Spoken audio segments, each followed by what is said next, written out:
Hello everyone, welcome back to my channel Elemental Eureka. So आज हम लोग chemical bonding का लेक्चर नंबर 2 डिस्कस करने वाले हैं, जिसमें हम लोग लुईस ऑक्टेट रूल के बारे में हम लोग डिस्कस करेंगे। ठीक है, लास्ट लेक्चर में हम लोगों ने डिस्कस किया था केमिकल बॉन्डिंग कि वहाँ पे बॉन्ड का फॉर्मेशन कैसे होता है। तो वहाँ पे जो मेन रीज़न जो था आपका फोर्स ऑफ अट्रैक्शन, कि कोई भी जैसे कि आपका कार्बन है और हाइड्रोजन, इनके बीच में जो बॉन्ड का फॉर्मेशन हो रहा है वो कौन सी कंडीशन पे हो रहा है, कौन सा यहाँ पे मेजर रोल प्ले कर रहा है। इन दोनों के बीच में क्या हो रहा है, फोर्स ऑफ अट्रैक्शन हो रहा है, जिसकी वजह से वो एक दूसरे को अट्रैक्शन फील करके वहाँ पे आके स्टेबल हो जाते हैं। उन दोनों के बीच में एक बॉन्ड का बॉन्ड बन जाता है। ठीक है, तो ये सारी चीज़ें हम लोगों ने लास्ट लेक्चर में डिस्कस किया था, जो कि आप लोग प्रीवियस इसका लेक्चर नंबर जो 1 है उसमें आप लोग देख सकते हो। ठीक है, आज हम लोग उसी चैप्टर को कंटिन्यू करते हैं, जिसमें हम लोग नेक्स्ट टॉपिक पढ़ेंगे जिसका नाम है लुईस ऑक्टेट रूल। ठीक है, तो लुईस जो है हमारे एक साइंटिस्ट थे। ठीक है, उन्होंने ये ऑक्टेट रूल के बारे में बताया, तो इसलिए इस रूल को हम लोगों ने लुईस ऑक्टेट रूल हम लोग बोलते हैं। ठीक है, इससे ज़्यादा और कुछ नहीं है इस नाम में, बट मेन क्या है, उन्होंने बताया क्या उसको हम लोग सीखते हैं। ठीक है, तो लुईस ऑक्टेट रूल के अकॉर्डिंग लुईस जो साइंटिस्ट थे हमारे, उन्होंने बताया कि कोई भी एटम जो होता है अकॉर्डिंग टू लुईस कि ऑल एटम बिकम स्टेबल। कोई भी जो एटम होते हैं वो क्या चाहते हैं, स्टेबल होना चाहते हैं। इट मीन्स कि क्या होना चाहते हैं, वो नोबल गैस की तरह उनका कॉन्फ़िगरेशन वो चाहते हैं कि हमारा कॉन्फ़िगरेशन जो है नोबल गैस की तरह हो जाए। कोई भी एटम है पूरे पीरियोडिक टेबल में, सारे एटम क्या चाहते हैं कि वो उनका जो इलेक्ट्रॉनिक कॉन्फ़िगरेशन है वो कैसा हो जाए, नोबल गैस की तरह हो जाए। इसका मतलब क्या है कि वो क्या चाहते हैं, ऑक्टेट कंप्लीट करना चाहते हैं अपने आउटर मोस्ट सेल में। ठीक है, जैसे नोबल गैस का कॉन्फ़िगरेशन कैसा होता है, जनरली अगर हम लोग लिखें तो NH2 NP6। ठीक है, ये होता है नोबल गैस का। ठीक है, नोबल गैस कौन कौन से होते हैं हमारे, हीलियम होते हैं, नियॉन होते हैं, क्रिप्टन होते हैं, जेनन होते हैं। तो इन सब के जो आउटर में इनका जो इलेक्ट्रॉनिक कॉन्फ़िगरेशन तुम देखोगे आप लोग, तो वहाँ पे जो लास्ट में आएगा वो जनरली ऐसा आएगा NH2 NP6। ठीक है, हालांकि हीलियम में सिर्फ NH2 आता है, बाकी मैं यहाँ पे ना लिख के, हीलियम में बस आपका क्या आ जाएगा, NH2 आ जाएगा, एंड बाकी सब में आपका जनरल रहेगा, क्या रहेगा कि आपका NH2 NP6। ठीक है, तो ऐसा कोई भी एटम जो है पीरियोडिक टेबल में वो सब चाहते हैं कि स्टेबल होना नोबल गैस की तरह, या फिर बोल लो इनके ऑक्टेट कंप्लीट है आउटर मोस्ट सेल में। तो ऐसे सारे एटम का यही मेन मोटिव होता है कि वो खुद को स्टेबल करना चाहते हैं। अब वो फुल्ली फिल्ड बोल लो या फिर ऑक्टेट कंप्लीट बोल लो। ठीक है, समझ में आया। तो कोई भी एटम क्या होना चाहता है, स्टेबल होना चाहता है नोबल गैस की तरह। वो अपना कॉन्फ़िगरेशन चाहता है कि कैसे भी करके हम लोग क्या करें, अपना कॉन्फ़िगरेशन नोबल गैस की तरह कर लें। ठीक है, तो चलो अब हम लोग फिर अब माइंड में पहला क्वेश्चन आएगा कि ऑक्टेट कंप्लीट कैसे करें। चलो, ऑक्टेट तो कंप्लीट करना है किसी भी एटम को, लेकिन ऑक्टेट तक रीच कैसे हम लोग पहुँचे, कैसे अचीव करें ऑक्टेट को, तो उसको हम लोग देखते हैं कि कौन कौन सा कंडीशन है। ठीक है, तो दो तरह से हम लोग देख सकते हैं कि आपका ऑक्टेट कंप्लीट करने के लिए यहाँ पे 2 टाइप्स टू अचीव ऑक्टेट। ठीक है, फर्स्ट वन जो है आपका क्या है, या तो आप इलेक्ट्रॉन को गेन कर लो, या तो आप इलेक्ट्रॉन को गेन कर सकते हो किसी दूसरे एटम से, या फिर अपना इलेक्ट्रॉन लूज़ कर दो, है ना। अगर आप दूसरे अपना इलेक्ट्रॉन क्या करो कि दूसरे का इलेक्ट्रॉन ले सकते हो, तो वहाँ पे गेन ऑफ इलेक्ट्रॉन हो जाएगा, या फिर आपके पास जो इलेक्ट्रॉन है उसको हटा दो, जो भी एक्स्ट्रा है जहाँ पे डेफिशिएंसी आ रही है, तो उससे क्या होगा कि उस कंडीशन में भी आपका जो है आउटर मोस्ट सेल जो है वहाँ पे फुल्ली फिल्ड हो जाएगा। तो इस तरह के जो कंडीशन होते हैं, दिस टाइप ऑफ कंडीशन को हम लोग क्या बोलते हैं, आयनिक बॉन्ड बोलते हैं। समझ में आया। तो आयनिक बॉन्ड का क्या मतलब है कि यहाँ पे चार्ज का फॉर्मेशन होगा। अगर हम लोग क्या करेंगे कि इलेक्ट्रॉन किसी से लेते हैं, जैसे कि किसी से ये हमारा हाइड्रोजन है, ठीक है, इसने क्या किया, एक इलेक्ट्रॉन बाहर से लिया, तो इसके ऊपर क्या आ जाएगा, नेगेटिव चार्ज आ जाएगा, नेगेटिव चार्ज आ जाएगा। या फिर इसने क्या किया कि क्योंकि यहाँ पे क्या हो गया, इलेक्ट्रॉन ज़्यादा हो गया, जितना था उससे भी ज़्यादा हो गया। एंड यहाँ पे क्या होता है कि इसका क्या मतलब है कि अपना इलेक्ट्रॉन दे देता है, यानी कि इसके पास था और ये इसने दे दिया था, इसके पास क्या आ गया, पॉजिटिव चार्ज आ गया। यहाँ पे क्या हो गया, इलेक्ट्रॉन की डेफिशिएंसी हो गई। तो इस कंडीशन में क्या होता है, आयनिक बॉन्ड होता है, क्योंकि यहाँ पे आयन जनरेट हो रहा है, चार्ज, आयन मतलब चार्ज होता है, तो चार्ज जनरेट हो रहा है। इसकी कंडीशन में हमारा क्या होता है, ये आयनिक आपका बॉन्ड का फॉर्मेशन करता है। ठीक है, एक कंडीशन तो ये हुआ कि इस कंडीशन ऐसे आप लोग क्या कर सकते हो, ऑक्टेट कंप्लीट कर सकते हो। ठीक है। एंड दूसरा जो कंडीशन है वो है आपका शेयरिंग ऑफ इलेक्ट्रॉन। या तो आप क्या करो कि अपने इलेक्ट्रॉन है, जैसे कि हाइड्रोजन का एक इलेक्ट्रॉन है, ये क्या करेगा दूसरे हाइड्रोजन के इलेक्ट्रॉन से क्या करेगा, शेयर कर लेगा, जस्ट लाइक दिस, ठीक है। तो उस कंडीशन में क्या होता है कि इनके बीच में क्या आता है, कोवैलेंट बॉन्ड आ जाता है। ये वाला जो इलेक्ट्रॉन है इनके बीच में बॉन्ड बन गया, इसको हम लोग बॉन्ड करें, कोवैलेंट बॉन्ड बोलते हैं। तो यहाँ पे क्या होता है, शेयरिंग ऑफ इलेक्ट्रॉन होता है। क्लियर हुआ कि कैसे हम लोग ऑक्टेट को अचीव कर सकते हैं, ऑक्टेट कंप्लीट कर सकते हैं, ठीक है। लेकिन पूरे पीरियोडिक टेबल में आपके पास जो हाइड्रोजन होते हैं एंड जो हीलियम होते हैं वो ऑक्टेट कंप्लीट ना करके वो डुप्लेट कंप्लीट करते हैं, मतलब वहाँ पे 2 इलेक्ट्रॉन होते हैं, इसलिए हम लोग उसको डुप्लेट बोलते हैं। बाकी सारे क्या करते हैं, आपके ऑक्टेट कंप्लीट करते हैं। क्लियर है। बस हाइड्रोजन और हीलियम के पास क्या होता है, आउटरमोस्ट शेल में ये 2 इलेक्ट्रॉन अचीव करना चाहते हैं एट एनी कॉस्ट, एंड बाकी जो भी एलिमेंट होते हैं, एटम होते हैं, वो क्या करते हैं, ऑक्टेट कंप्लीट करना चाहते हैं, ऑक्टेट को अचीव करना चाहते हैं। क्लियर हुआ ये 2 कॉन्सेप्ट, ये नोट आप लोग अच्छे से ध्यान में रखना, ठीक है।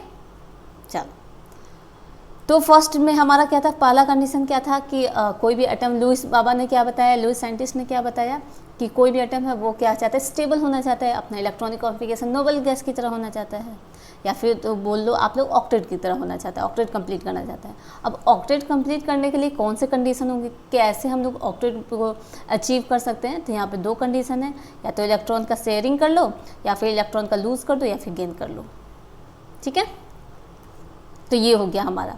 एंड उसके बाद से कहा कि ठीक है, वो तो समझ में आ गया कि क्या करना है, ऑक्टेट कंप्लीट करना है, जो भी इलेक्ट्रॉन है उसका शेयरिंग कर दो, ठीक है। तो जो लुईस सिंबल जो है, तो लुईस जो साइंटिस्ट हैं उन्होंने बताया कि सिंबल कैसे हम लोग, कोई भी एटम है उसके इलेक्ट्रॉन को कैसे हम लोग दिखाएंगे, उसको हम लोगों ने, उन्होंने बोला कि उसका एक सिंबल दिया, तो उन्होंने बोला कि इलेक्ट्रॉन को कि आप लोग डॉट की तरह लिख सकते हो, ठीक है। लुईस सिंबल का क्या मतलब है, valence electron is represent by dot.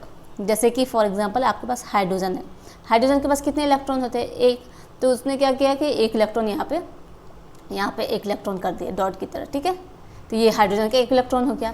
Helium के पास कितने इलेक्ट्रॉन हैं, 2 हैं, तो कहीं पे भी 1 इलेक्ट्रॉन यहाँ कर लो, 1 इलेक्ट्रॉन यहाँ कर लो, कहीं पे भी रैंडमनेस। उन्होंने बस ये बताया कि आप इलेक्ट्रॉन को डॉट की तरह दिखा सकते हो, ऐसा उन्होंने नहीं बताया कि हाँ कि ये पास में दिखाना है या अलग अलग दिखाना है, कुछ नहीं। आप अपने टोटली आप फ्री हो, जैसे मन करे वैसे इलेक्ट्रॉन को रिप्रेजेंट कर सकते हो। हाइड्रोजन हो गया, हीलियम हो गया, आपके पास फॉर एग्जांपल कार्बन, ठीक है। कार्बन का इलेक्ट्रॉनिक कॉन्फ़िगरेशन क्या होता है, 1s2 2s2, ठीक है, एंड 2p2। क्लियर है।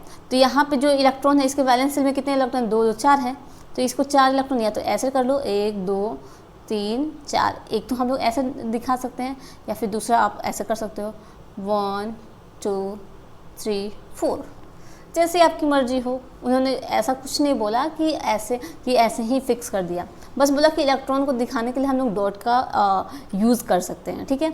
जैसे कि नाइट्रोजन है, नाइट्रोजन में बैलेंस शेल में कितने इलेक्ट्रॉन होते हैं, 5 होते हैं, ठीक है, 5 इलेक्ट्रॉन होते हैं। अब आप 5 इलेक्ट्रॉन ऐसे दिखाओ, 1 2 3 4 5, या तो आप ऐसे दिखाओ या फिर ऐसे दिखा लो, 1 2 3 4 5, जैसे आपकी इच्छा हो वैसे आप लोग दिखा सकते हो, ऐसा कुछ फिक्स नहीं है। बस उनका मेन मोटिव था कि लुईस सिंबल का क्या मतलब है कि जो भी आपके पास एटम में जो भी वैलेंस सेल में जो इलेक्ट्रॉन है उसको हम लोग डॉट की तरह दिखा सकते हैं। क्लियर हुआ यहाँ पे। चलो एक और देख लेते हैं, ऑक्सीजन। ऑक्सीजन के वैलेंस इलेक्ट्रॉन में कितने इलेक्ट्रॉन होते हैं, वैलेंस सेल में 6 इलेक्ट्रॉन होते हैं। अब 6 को आप लोग ऐसे दिखाओ, 1 2 3 4 5 6, या तो ऐसे दिखा लो या फिर ऐसे दिखा लो, साथ साथ में दिखा लो, 1 2 3 4 5 6, हो गया। तो ये आपके ऊपर डिपेंड करता है कि आप लुईस सिंबल को कैसे दिखाते हो, ठीक है। तो ये लुईस सिंबल होगा। लुईस डॉट स्ट्रक्चर जो है हम लोग देखते हैं मॉलिक्यूल में देखते हैं, मॉलिक्यूल में देखते हैं, ठीक है। लुईस सिंबल जो हम लोग एटम में देखते हैं कि सिर्फ इलेक्ट्रॉन को दिखाना होता है, कोई भी एटम, इंडिविजुअल एटम। लेकिन जो लुईस सिंबल जो होता है, लुईस डॉट स्ट्रक्चर सॉरी, वो मॉलिक्यूल में दिखाते हैं, जैसे कि H2O, ये एक मॉलिक्यूल है, इसका हम लोग लुईस डॉट स्ट्रक्चर बना सकते हैं। ये सारे तो क्या हो गए आपके लुईस सिंबल हो गए कि इंडिविजुअल किसी भी एटम का हम लोग को दिखाना है, बट यहाँ पे लुईस डॉट स्ट्रक्चर रहेगा तो उस कंडीशन में हम लोग क्या करना है, मॉलिक्यूल में दिखाना होगा। समझ में आ गया इतना? ये लुईस सिंबल और लुईस डॉट स्ट्रक्चर का क्या डिफरेंस आ गया कि ये हमारा मॉलिक्यूल में पता चलता है, ये हमारा एटम में पता चलता है। क्लियर है? चलो नेक्स्ट हम लोग देखते हैं कि नेक्स्ट में हम लोग क्या करेंगे कि अब लुईस डॉट स्ट्रक्चर हम लोग को सीखना है कि लुईस डॉट स्ट्रक्चर कैसे बनाना है यहाँ पे, ठीक है। तो उसके लिए सबसे पहले हमें फाइंड आउट करना होता है सेंट्रल एटम।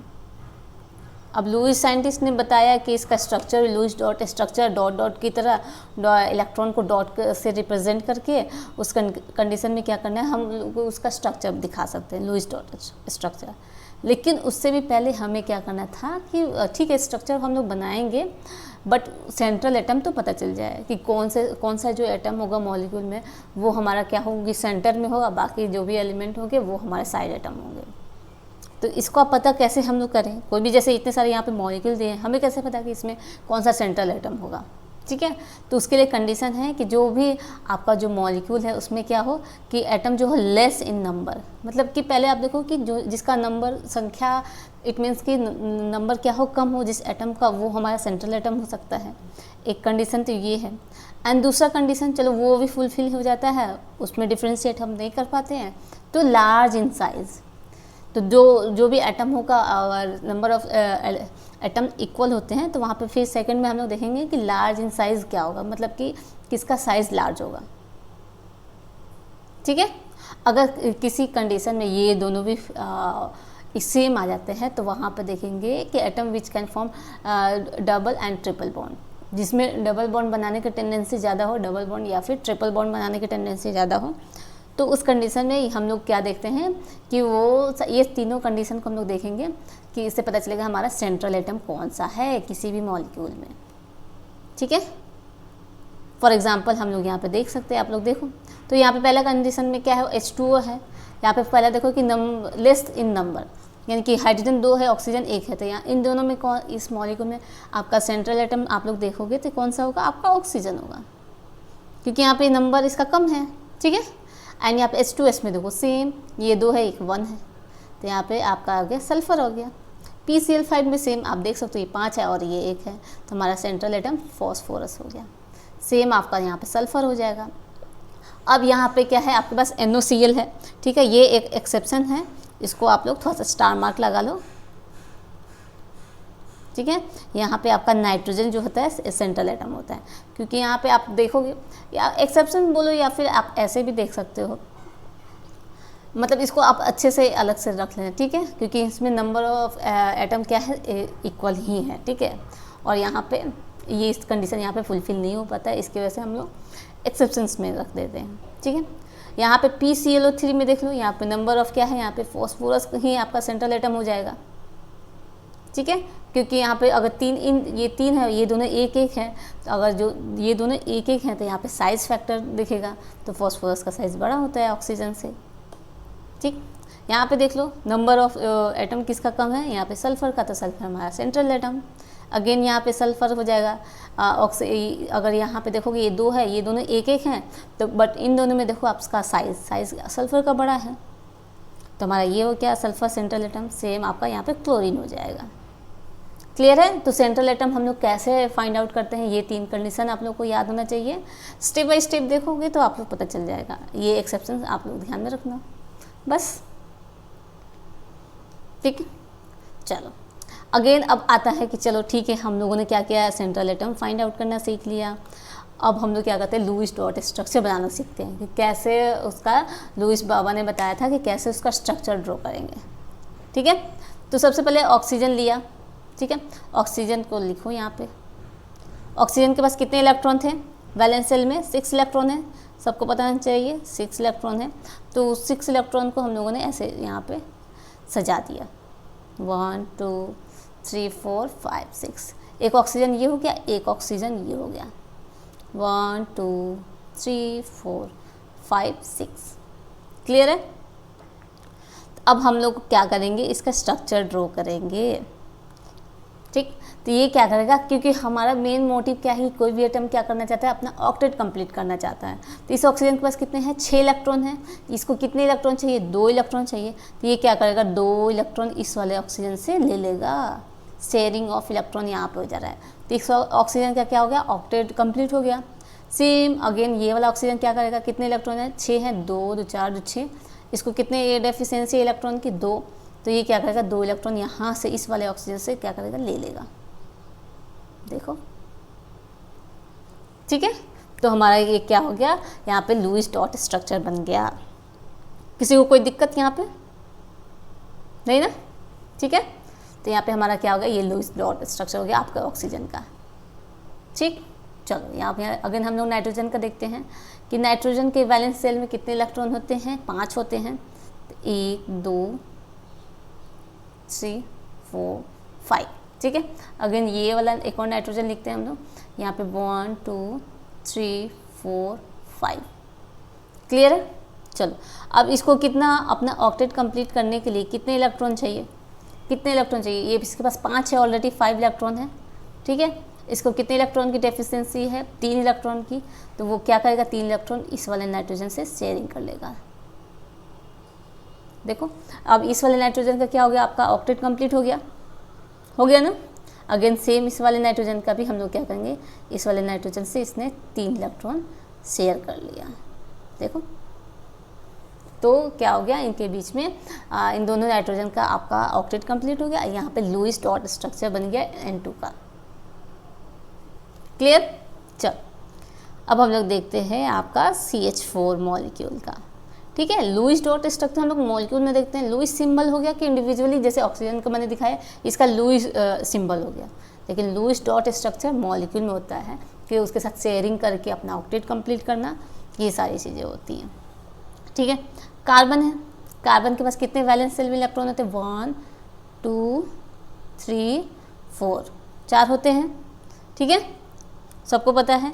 और उसके बाद से हाइड्रोजन है, हाइड्रोजन के पास कितने इलेक्ट्रॉन होते हैं, हाइड्रोजन के पास कितने इलेक्ट्रॉन होते हैं, 1 होते हैं। 1 सेकेंड, हाइड्रोजन के पास कितने इलेक्ट्रॉन होते हैं, 1 होते हैं। देखो ये हाइड्रोजन के इलेक्ट्रॉन हो गया, कितने हाइड्रोजन है, 4 हैं। चारों हाइड्रोजन को हम लोग ने क्या किया, यहाँ पे सजा दिया।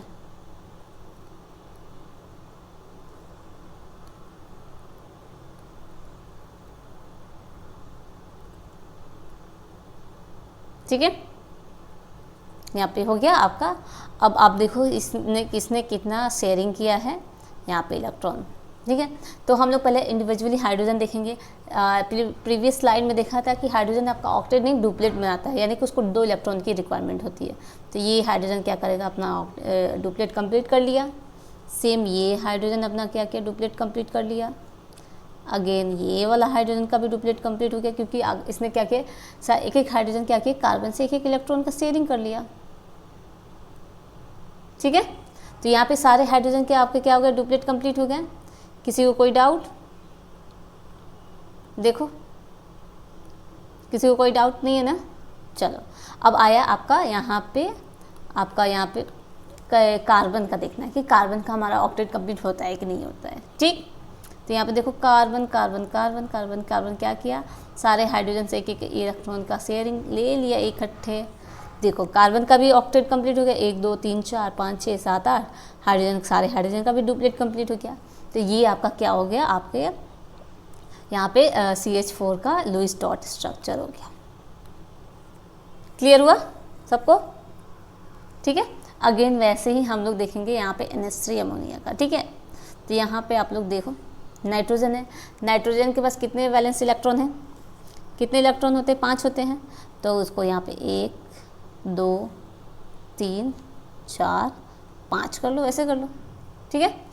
अब आपके पास क्या है, हाइड्रोजन है, हाइड्रोजन के पास कितने होते हैं, हाइड्रोजन के पास एक एक इलेक्ट्रॉन होते हैं। तो हाइड्रोजन का 1 इलेक्ट्रॉन यहाँ पे आ गया, 1, एक हाइड्रोजन हमारा यहाँ पे आ गया इस हाइड्रोजन का, और एक हाइड्रोजन यहाँ पे आ गया, ठीक है। अब हमें क्या करना है, इसका इलेक्ट्रॉन का शेयरिंग करा दो आप लोग। शेयरिंग कराने से पता चलेगा कि किसका ऑक्टेट, और हमारा हाइड्रोजन आपको पता है कि डुप्लेट कंप्लीट करता है, इसको 2 ही इलेक्ट्रॉन चाहिए होता है, इससे ज़्यादा इसको चाहिए नहीं। देखो तीनों हाइड्रोजन के क्या हो गए, 2-2 इलेक्ट्रॉन कंप्लीट हो गए।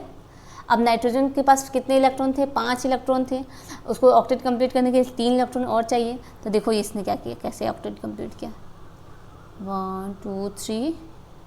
अब आप लोग काउंट कर लो क्या नाइट्रोजन के पास 8 इलेक्ट्रॉन है या फिर नहीं है।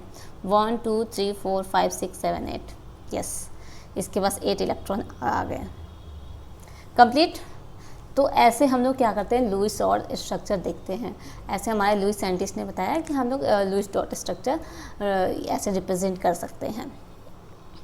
क्लियर हुआ, ठीक है। तो उन्होंने ये सारी चीज़ें बताई, बट उन्होंने जो भी रूल बताया तो उसमें सारी चीज़ें कंडीशन फुलफ़िल नहीं हो पा रहा था। उनके कुछ ड्रॉबैक्स भी हो गए, कुछ पोस्टुलेट बोल लो आप लोग कि वो हर एक कंडीशन को हर एक जगह पे वो फुलफ़िल नहीं कर पा रहे थे।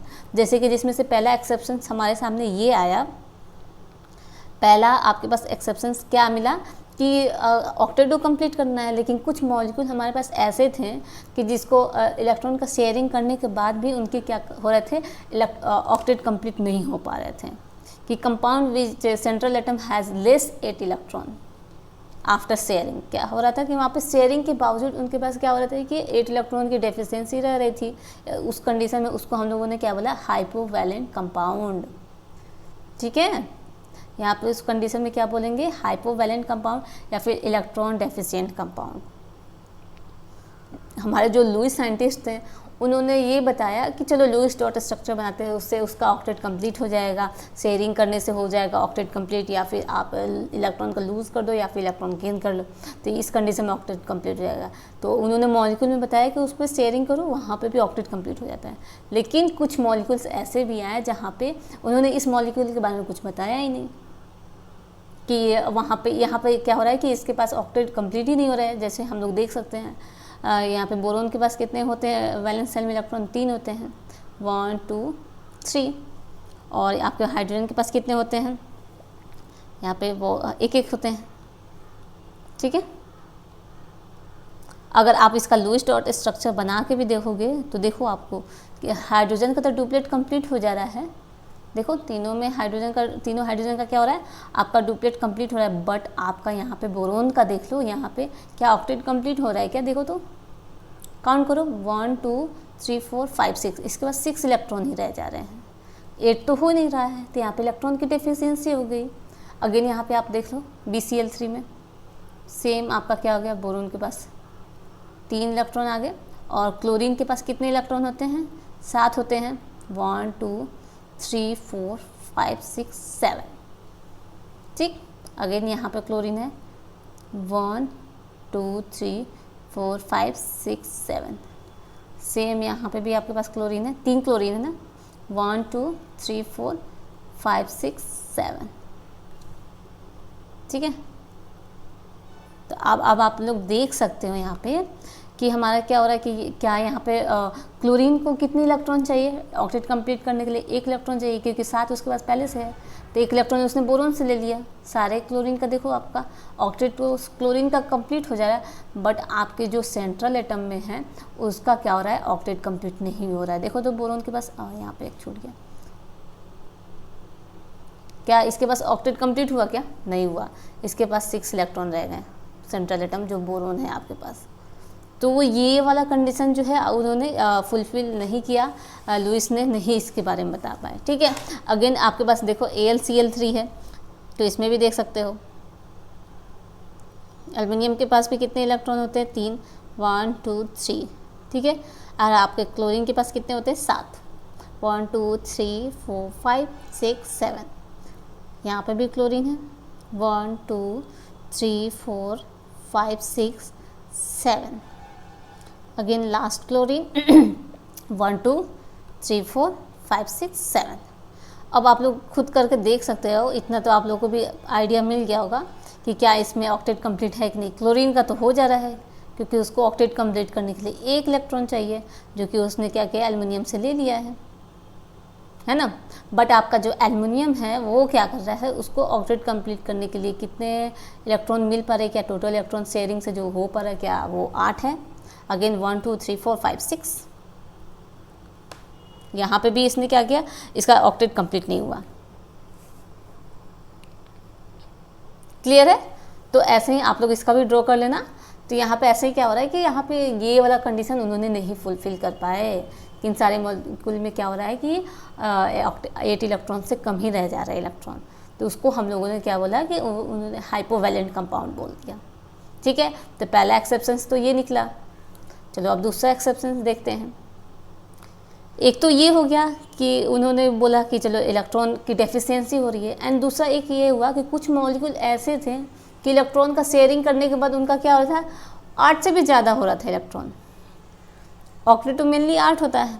पहला देखा कि हाइपोवैलेंट में क्या था, 8 से कम होते हैं। यहाँ पे जो है हाइपर वैलेंट है, इसका क्या मतलब है कि यहाँ पे इलेक्ट्रॉन 8 से ज़्यादा हो जाएंगे। अब 8 से ज़्यादा होंगे यानी कि 10, 12, 15, 16, 17, 18, ठीक है, यानी कि एक्सपेंडेड ऑक्टेट या फिर इलेक्ट्रॉन रिच कंपाउंड।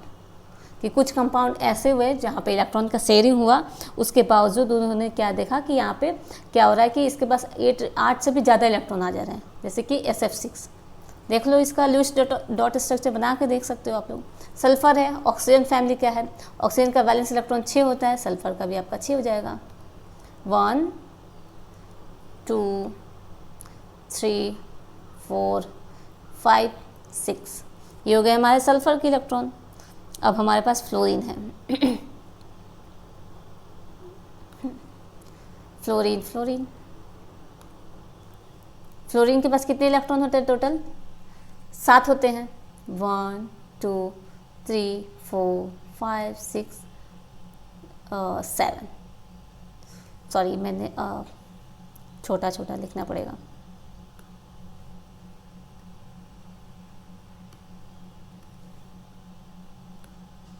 ठीक है, तो यहाँ पे फ्लोरीन देख लो। फ्लोरीन के पास कितने होते हैं? 1 2 3 4 5 6 7। ठीक है, सारे कितने फ्लोरीन है हमारे पास? 6 हैं। 1 2 3 4 5 6 7। एक और फ्लोरीन लो। आप लोग देख सकते हो यहाँ पे कि 8 से यहाँ पे ज़्यादा इलेक्ट्रॉन हो जाएगा सेंट्रल एटम का। हम लोग कोई भी रूल देख रहे हैं तो यहाँ पे हम लोग साइड एटम के बारे में डिस्कस नहीं कर रहे हैं, जो भी देख रहे हैं हम लोग सेंट्रल एटम के बारे में ही डिस्कस कर रहे हैं। ठीक है, तो ऐसा आप लोग नहीं देखना कि साइड एटम के तो ऑक्टेट कंप्लीट हो जा रहे हैं, बट नहीं, हमारा मेन फोकस रहता है आपके सेंट्रल एटम पे। ठीक है, 1 2 3 4 5 6 7।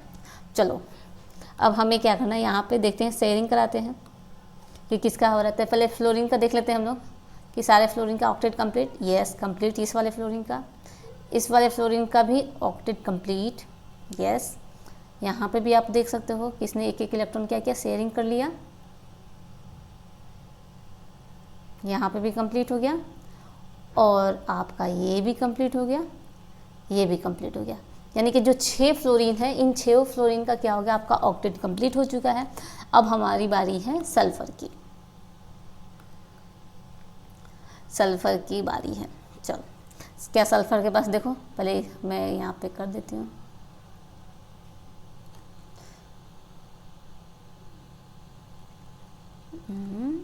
यस यस, ये वाला इलेक्ट्रॉन पकड़ो। यस, हो गया। अब क्या काउंट करो तो कितने इलेक्ट्रॉन हैं? 1 2 3 4 5 6 7 8 9 10 11 12। यानी कि इस सेंट्रल एटम के पास कितने इलेक्ट्रॉन आ गए? 12 इलेक्ट्रॉन आ गए। ओ माय गॉड, ये तो ऑक्टेट से काफ़ी ज़्यादा हो गया। ऑक्टेट से काफ़ी ज़्यादा हो गया, यानी कि यहाँ पे भी लुईस का यहाँ पे रूल फेल हो गया। तो इसी को हम लोगों ने क्या किया, हाइपर वैलेंट किया, कि मतलब बहुत ज़्यादा हो गया 8 इलेक्ट्रॉन से। समझ में आया? तो आप एक तो ये हो गया। चलो हम लोग IF7 का भी बनाते हैं। इसको इरेज करो। ठीक है, मैं छोटा सा मैं ये बनाती हूँ। हमारे आयोडीन के पास कितने इलेक्ट्रॉन होते हैं? वैलेंस सेल में 7 इलेक्ट्रॉन होते हैं। अब आप देखो कैसे अरेंज करोगे। 1 2 3 4 5 6 7। ठीक है, आपके ये आयोडीन हो गया। अब इसके बाद से हमें क्या देखना है कि फ्लोरीन का देखना है। फ्लोरीन का आप लोग देख सकते हो, यहाँ पे फ्लोरीन है। फ्लोरीन में बाकी 6 इलेक्ट्रॉन हैं ही, मैं बस एक एक इलेक्ट्रॉन यहाँ पे फ्लोरीन का ड्रॉ कर रही हूँ। ठीक है, बाकी जो भी इसके एक्स्ट्रा इलेक्ट्रॉन है वो 6 यहाँ पे वो तो है ही, ठीक है, आप लोग उसको देख लेना। यहाँ पे फ्लोरीन आ गया, यहाँ पे फ्लोरीन आ गया, ये भी फ्लोरीन हो गया। कितने फ्लोरीन है? 7 है। 1 2 3 4 5 6, अगेन यहाँ पे 7। क्लियर है? अगर हम लोग फ्लोरीन का देखें तो यहाँ पे इसका ऑक्टेट कंप्लीट, क्योंकि एक ही इलेक्ट्रॉन चाहिए सारे फ्लोरीन के पास, चाहिए ना। देखो किसी भी फ्लोरीन का ऑक्टेट इनकम्प्लीट नहीं है, सारे फ्लोरीन के क्या हो गए? ऑक्टेट कंप्लीट हो चुके हैं। यहाँ पे भी ये वाला फ्लोरीन भी देख लो, कंप्लीट हो गया कि नहीं। बट अब हमारा यहाँ पे क्या है, ये वाले फ्लोरीन में ना इलेक्ट्रॉन ज़्यादा है ना इलेक्ट्रॉन कम है, ठीक है। ये एक्स्ट्रा इलेक्ट्रॉन भी आप लोग ड्रॉ कर सकते हैं, 1 2,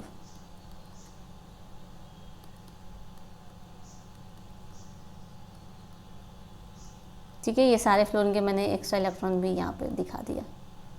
6 इलेक्ट्रॉन है ना, 1 2 3 4 5 6, 1 2 3 4 5 6, 1 2 3 4 5 6, ठीक है।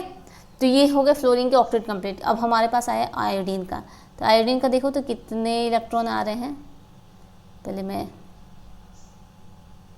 शेयरिंग कर लूँ। यहाँ पे इलेक्ट्रॉन ये भी इनर साइड में, ठीक है। तो यहाँ पे काउंट करेंगे तो 1 2 3 4 5 6 7 8 9 10 11 12, अगेन यहाँ पे क्या आया, नहीं 1 2 3 4 5 6 7 8 9 10 11 12 13 14, यानी कि यहाँ पे 14 इलेक्ट्रॉन आ गए इस वाले आयोडीन के पास। तो ये भी आपके 8 इलेक्ट्रॉन से काफ़ी ज़्यादा हो गया। तो ये सारे मॉलिक्यूल में उनका जो भी रूल था, उन्होंने जो लुईस साइंटिस्ट ने बताया था, यहाँ पे फुलफिल नहीं हो पाया। ये भी एक एक्सेप्शन उनके अकॉर्डिंग हो गया, ठीक है। चलो, एंड तीसरा जो एक्सेप्शंस देखते हैं हम लोग, वो होता है आपका लुईस यानी स्यूडो नोबल गैस कॉन्फ़िगरेशन। अब स्यूडो नोबल गैस का क्या मतलब है, यानी कि नोबल गैस होते हैं जो कि हमारे हीलियम होते हैं, नियॉन होते हैं, उनका इलेक्ट्रॉनिक कॉन्फ़िगरेशन क्या होता है, NH2 Np6, ठीक है, ये होते हैं हमारे। लेकिन स्यूडो नोबल गैस का क्या हुआ कि यानी कि इसमें आउटर मोस्ट शेल में कितने इलेक्ट्रॉन है, 8 इलेक्ट्रॉन है, ऑक्टेट कंप्लीट है। बट यहाँ पे क्या होता है कि 18 इलेक्ट्रॉन हो जाते हैं, more than 8 electron, it means 18 electron, कि जिसके आउटर मोस्ट शेल में क्या हो जाए 18 इलेक्ट्रॉन हो जाता है, वो हमारा क्या हो जाता है, स्यूडो नोबल गैस कॉन्फ़िगरेशन हो जाता है। तो वो कौन से कंडीशन में होगा कि यहाँ पे cation in which there are 18 electron in outermost shell, ठीक है। कि जैसे कि हम लोग देख सकते हैं ग्रुप 11 में, आप लोग ग्रुप 11 का देखोगे तो यहाँ पे कॉपर जो होता है, कॉपर +1, ठीक है, और यहाँ पे Ag+1 और Au+1, ठीक है। तो इन सब में क्या हो रहा है कि यहाँ पे आउटर मोस्ट शेल में जो इलेक्ट्रॉन होते हैं वो 8 ना होके, 10 भी ना होके 18 हो जाते हैं ग्रुप 11 में। ग्रुप 12 में भी आप देख सकते हो कि जिंक हो गया, मैं अभी का इलेक्ट्रॉनिक कॉन्फ़िगरेशन दिखाती हूँ। कैडमियम हो गया +2 एंड आपका Hg हो गया मरकरी, ठीक है। तो ये सारे के आउटर मोस्ट शेल में आपका क्या हो जाता है, 18 इलेक्ट्रॉन प्रेजेंट होते हैं। तो ये क्या हो गया, आपके स्यूडो नोबल गैस हो गया। यहाँ पे 8 नहीं हो के 18 होता है, ये इस चीज़ का ध्यान देना, ठीक है। जैसे कि आप लोग देख सकते हो जिंक का, देख लो जिंक +2 का आप इलेक्ट्रॉनिक कॉन्फ़िगरेशन देखोगे, यहाँ पे देखो 1s2 2s2 2p6 3s2 3p6 and 3d10, ठीक है। तो हमारा जो आउटर मोस्ट सेल होता है, जो कि जिसका हाईएस्ट नंबर n का होता है, तो यहाँ पे क्या है, थर्ड वाले सेल में कितने इलेक्ट्रॉन है, 10 6 16 एंड 2 18, यानी कि हमारे क्या है, इन ये हो गया हमारा आउटर मोस्ट सेल। इसमें टोटल इलेक्ट्रॉन कितने हैं, 18 हो गए, ठीक है, 18 इलेक्ट्रॉन है ना यहाँ पे। तो ये हो गया हमारा स्यूडो नोबल गैस, ठीक है। अब यहाँ पे कॉपर +1 का भी देख सकते हैं आप लोग, कॉपर +1, इसका भी इलेक्ट्रॉनिक कॉन्फ़िगरेशन देख लो, 1s2 2s2 2p6 3s2 3p6 3d10,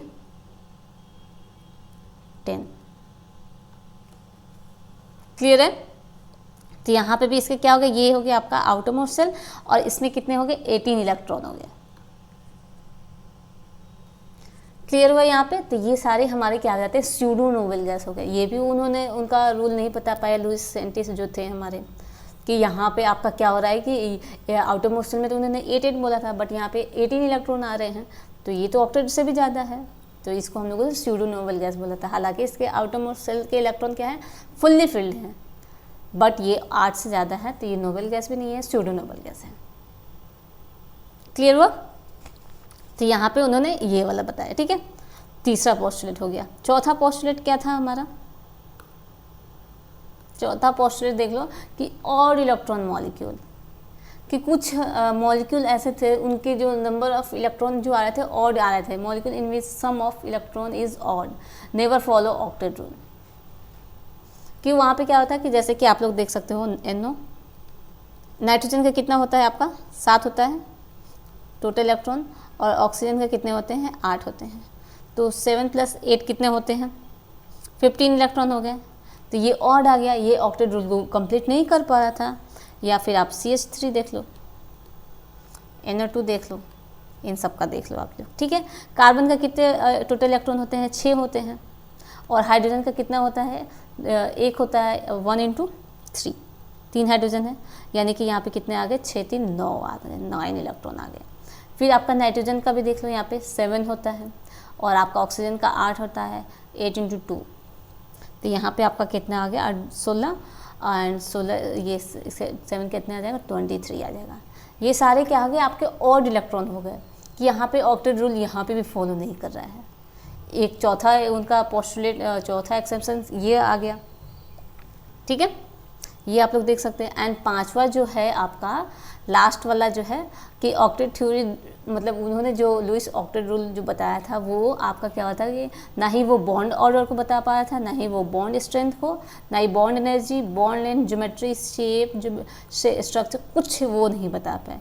तो यहाँ पे लुईस का जो भी रूल था, लुईस बाबा का सारा रूल यहाँ पे फेल हो गया, क्योंकि इतने सारे पोस्टुलेट, इतने सारे एक्सेप्शंस आ गए, तो वो रूल का क्या ही कि यहाँ पे मतलब जितना रूल नहीं उससे ज़्यादा यहाँ पे एक्सेप्शंस आ जा रहे हैं, पोस्टुलेट आ जा रहे हैं। तो यहाँ पे कि उनका जो उन्होंने ये सारी बातों के बारे में डिस्कस ही नहीं किया कि bond order, bond strength, bond energy, bond length, geometry, shape, इन सब के बारे में उन्होंने डिस्कस ही नहीं किया।